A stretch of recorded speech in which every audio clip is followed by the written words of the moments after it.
X minus Y बराबर दे रखा है 2 और दे रखा है एक्स प्लस वाई बराबर हमारा है कितना 2। ये दो समीकरण दे रखी है, दोनों समीकरणों का कह रहा है हल कीजिए। अब कुछ कहा तो है नहीं हल कीजिए, मतलब इतना कह दिया है कि केवल हल कीजिए। एक बात तुमको मैं बता दूं, इसमें सिर्फ आपके इंपॉर्टेंट क्वेश्चन है।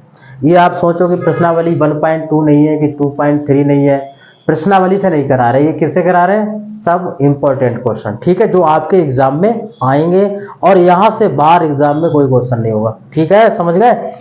तो अब यहां पर ऐसे क्वेश्चन मिलेगा, सीधे लिखा होगा, दो समीकरण होंगे और कहेगा हल कीजिए। अब हल करने के लिए या तो प्रतिस्थापन विधि से कहे या फिर विलोपन विधि से। तो बताओ, तो अच्छी बात, अब उसने कहा ही नहीं तो कौन सी विधि लगा दें, जिससे अच्छा लगे, चाहे विलोपन लगा दो चाहे प्रतिस्थापन। तो मुझे लगता है कि प्रतिस्थापन या विलोपन दोनों एक ही बात है। तो देखो x और x खत्म कर सकते हैं कि नहीं, y और y। प्रतिस्थापन में ये होता है, पहले समझ लो, एक बार फिर बता दे रहा हूं। प्रतिस्थापन का मतलब ये होता है या तो x या y का मान समीकरण 1 से निकाल लो या फिर 2 से निकाल लो, यही तो बताया था। विलोपन का मतलब ये होता है विलुप्त कर दो, या तो x को खत्म कर दो या फिर y को। खत्म जब करते हैं जब बराबर होते हैं, लेकिन यहाँ तो कहानी बनी हुई है x और y बराबर है, चाहे x को खत्म कर दो चाहे y को। तो x को खत्म करना आसान है, यहाँ पर भी प्लस का यहाँ भी प्लस का है, तो सीधे हम एक काम कर दें, समीकरण 1 में से 2 को घटा दो, ठीक है। तो क्या लिखेंगे, समीकरण 1 में से क्या कर रहे हैं, -2 को, तो ये हो जाएगी x माइनस वाई बराबर 2 और नीचे कितना है x प्लस वाई बराबर 2। ये माइनस हो जाएगा कि नहीं, x खत्म हो जाएगा, -1 और -1 कितने हो जाएंगे, काहे के माइनस के, और यहाँ खत्म होके ये भी क्या हो गए 0। -2 को इधर भेजोगे कहाँ जाएगा, बटे में जाएगा भाई, है कि नहीं, गुणा में। तो 2 से 0 को भाग करते हैं कितना आता है 0, तो y का मान कितना मिल गया 0। अब हमको निकालना है किसका, x का, तो y का मान कहाँ रख दें, मतलब y का मान चाहे समीकरण 1 में रख दो चाहे 2 में, सीधे हमें x का मान मिल जाएगा कि नहीं। तो क्या लिखेंगे, y का मान कहाँ रखने पर, समीकरण 2 में, आगे लिखेंगे रखने पर, आगे क्या लिखेंगे रखने पर। चलिए तो यहाँ पर 2 लिख लीजिए, ये x प्लस वाई बराबर कितना है 2, यहाँ पर हम कितना रखेंगे 0, तो x प्लस 0 बराबर 2, 0 तो कोई मतलब ही नहीं, वो हो गया 0। तो x का मान कितना आ गया, कोई बड़ी बात है, मजा आया। दूसरा क्वेश्चन देखो, क्वेश्चन नंबर है 8 है, ये आपकी विलोपन विधि है, ठीक है, यानी विलुप्त करके कराए, ठीक। क्वेश्चन नंबर 8 देखिए, क्वेश्चन नंबर आपका 8 क्या कह रहा है, k का मान ज्ञात कीजिए, यानी k के किस मान के लिए रेखा जो है संपाती होगी, यानी कि संपाती लिखवाया था कि नहीं, संगत और असंगत और समांतर, याद आ रहा है कि नहीं। तो अगर वो कहानी नहीं याद है तो नहीं कर पाओगे। तो सर्वप्रथम हमें बताना है कि k का ऐसा कौन सा मान होगा, k का ऐसा कौन सा मान होगा कि रेखा कैसी होगी, संपाती होगी। सबसे पहली बात तो ये है, मैं यहाँ पर लिख दे रहा हूँ संपाती होगी, ठीक है भाई, संपाती होगी। क्वेश्चन देखिए क्या है, 3x माइनस प्लस 8 बराबर दे रखा है 0, यहाँ पर दे रखा है 6k मतलब x माइनस के वाई और बराबर माइनस का 16।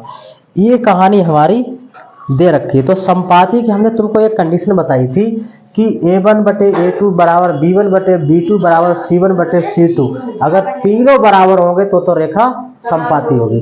यही तो बताया था मैंने कि नहीं, याद है कि नहीं है, ठीक। तो चलिए करते हैं।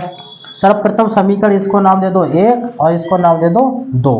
तो हम क्या बात करें, समीकरण 1 से, समीकरण 1 से हम पहले लिखेंगे। तो समीकरण 1 में हम क्या करें, a1 plus b1 a1x plus b1y plus c1 बराबर 0 से तुलना करा दें। तो यहाँ पर लिखेंगे a1x plus b1y plus c1 बराबर 0 से क्या करा दो,